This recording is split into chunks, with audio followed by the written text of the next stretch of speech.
Still have all my props from the War of 1812 over there. Don't know what I'm going to do with them.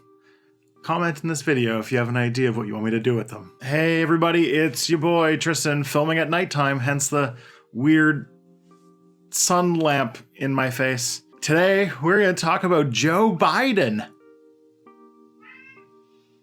Guess Romeo doesn't like Joe Biden. So for anyone who doesn't know, Joe Biden is running for president.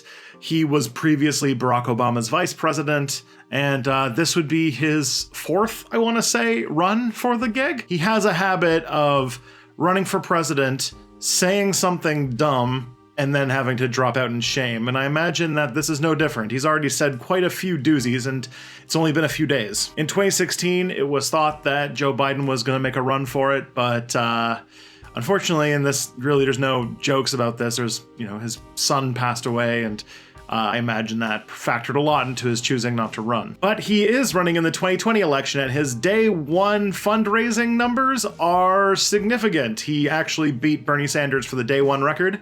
That's disturbing. I imagine it's from far fewer people, given Biden's positions.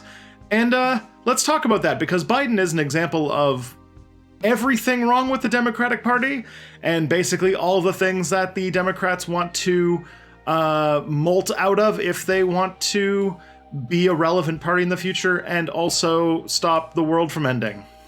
No pressure. So Joe Biden is what we like to call a new Democrat, which as a Canadian is kind of funny because the New Democrats are our left-wing party, but the New Democrats were basically a movement in the wake of Ronald Reagan's election, where due to the Southern strategy, a lot of Democrats thought that their base of Southerners being gone, that the only way for them to stay relevant was to abandon unions and try to become closer with banks and try to appeal to a centrist base. Joe Biden was, of course, one of the biggest proponents of that. Bill Clinton was basically the president of that. Let's just go through a few of them. Joe Biden was for the repeal of Glass-Steagall, which was a law put in place by FDR in order to protect, or really to separate, investment banking from finance banking, which means that the banks that run investments can't be the same banks that hold your personal funds for you.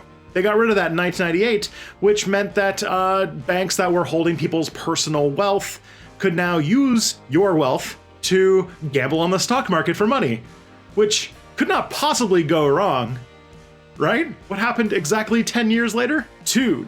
Joe Biden is from Delaware. And I don't know if you know about Delaware, but Delaware is a place full of predatory banking and is like one of the #1 locations for all of those really skeezy shell corporations because it's basically a tax haven. Trust me, Joe Biden has definitely been doing the work of them in his long career in Congress. And I mean, 3, he's like totally in bed with creditors and big corporations. There's not only that, but as a Democrat, he got behind all of the worst parts of the war on terror. Joe Biden is on the record for voting for the Iraq War, which I feel like there should be no Democrats who are, one, not in prison who voted for that war, let alone running for president. But, Barack Obama said we had to move on, so, the United States going to war for literally no reason except colonial expansion and, violating international law to do so.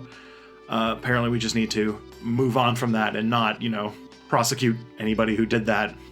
That's a different story. But Joe Biden was there to vote for the Iraq War, to vote for the Patriot Act, to vote for warrantless wiretapping. You name the civil rights violation of the worst of the war on terror, and Joe Biden was behind it. 100%. And he wasn't alone. Many Democrats were. Many Democrats who are still in power. Now, if you go to the Radical Reviewer channel and you watch the review of the book, The New Jim Crow, which I had a small part in, it was a book I read for my comprehensive exams for my PhD, you will know that America has a horrible problem of mass incarceration of lots of people, but especially people of color and poor people. Anyways, not only was Joe Biden a really big fan of mass incarceration, he's actually one of the people who spearheaded the initiative. He is one of, the fathers of mass incarceration. There's widespread videos on the internet of Joe Biden talking about his support for the war on drugs and all the policies that led to the fact that 1 in 100 Americans are in prison? I still can't even like process that that's a thing. So yeah, Joe Biden was totally behind that. Is he still your friend? Come on, centrists. He's everything you want. This is all the you want to keep doing, isn't it? He also voted for NAFTA and was a big proponent for the TPP, or the Trans-Pacific Partnership. One drastically accelerated deindustrialization in the United States, and the next one was on path to do much, much more. Not to mention it was going to put a huge crimp on copyright law and basically destroy American industry. And of course, I saved the most egregious actions that Joe Biden has done for last. Let's talk about Anita Hill, shall we? Clarence Thomas, the Supreme Court Justice, when he was going through his confirmation hearing with the Senate, had accusations put on his file from Anita Hill, who worked under him, and claimed that he was sexually harassing her while they were working together. Something that, believe women, this is definitely not something you would fake, especially given the stuff that she went through. Her reputation was dragged through the mud. She was horribly treated. She was definitely abused by the media. And there is no person who was more gleeful to attack her character for merely trying to raise awareness that somebody who was about to be put on the Supreme Court was a sexual harasser than Joe Biden. Apparently, he apologized to Anita Hill like the day before he decided to run this year, and said it in the words, "I'm sorry that happened to you." Wow. And of course, we cannot forget that Joe Biden has also very recently come under fire for his very long history that everybody knows about. It's been filmed many, many times of him being really, really creepy around women, with the whole unprovoked, unconsensual touching and smelling of their hair, and can't believe this is your guy, CNN viewer number 6. So Joe Biden and arguably 18 of the 20 people running for president have the same, cut from the same cloth of the Democratic Party. This right-wing centrist group that formed after the Ronald Reagan, trying to get all of those quote-unquote Reagan Democrats to join the party when they basically lost a big chunk of their base after losing the South in the Southern strategy, which was basically when the Republicans used racism to capitalize on the backlash in the South against desegregation and the Civil Rights Act. Classy. One of their first actions, of course, was to abandon another one of the key constituents of the Democratic Party, which was organized labor. They abandoned the unions in order to make closer friends with finance and get all the bankers on their side, which works out real great for them, doesn't it? Turns out, Democrats, money doesn't vote.